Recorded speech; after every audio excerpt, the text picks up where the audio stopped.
karon mag oil change ta sa Hyundai Sonata 2015.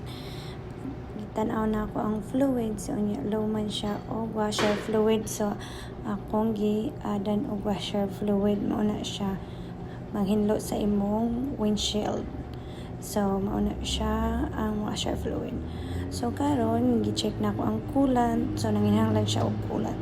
Kung ang coolant mauna siya ang magpa-cold sa air conditioning mo sa sakyanan. So low man siya, so ako siyang gi-adan. Kinahanglan tan-aw nimo ang coolant level nimo para magbugnaw imong sakyanan.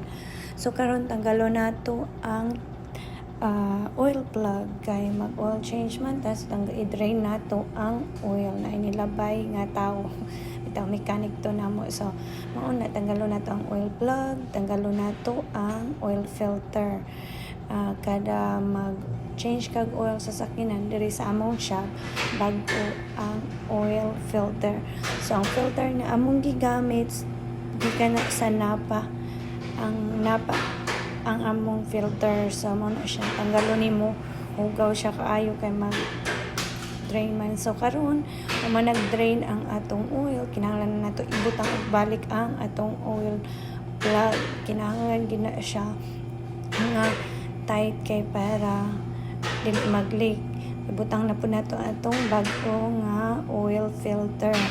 Same ra na siya sa oil filter ganina. So dangog-dangog siya kay kanang tungod sa oil, pero hinluan ra na ako unya inighuman ako para dili siya mag-leak, para wala siya i-leak. So karon mao na siya gamitan nato og trapo kay para dili siya mag leak sa akong kamot. So mao na siya dangog-dangog, mao nang gigamitan ako og trapo, mao na akong gibuhat. So pagkahuman na hinluan nimo na siya, trapuhan nimo na siya, make sure nga wala joy mo leak sa ubos.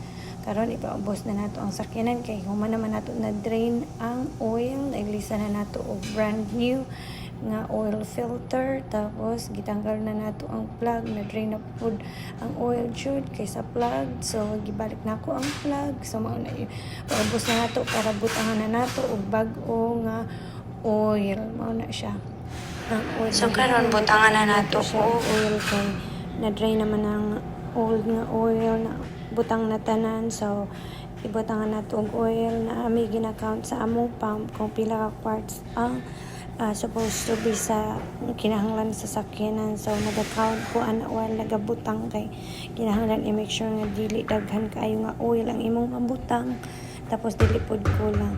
So gina-check jud namo kung tama ba. So ang mechanic namo gitudloan ko niya kung saan pag-check. So gi-check na ko ingon siya tama, sakto ra daw. So mauna siya kinahanglan jud nga i-check nimo ang oil. Salamat sa pagtanaw.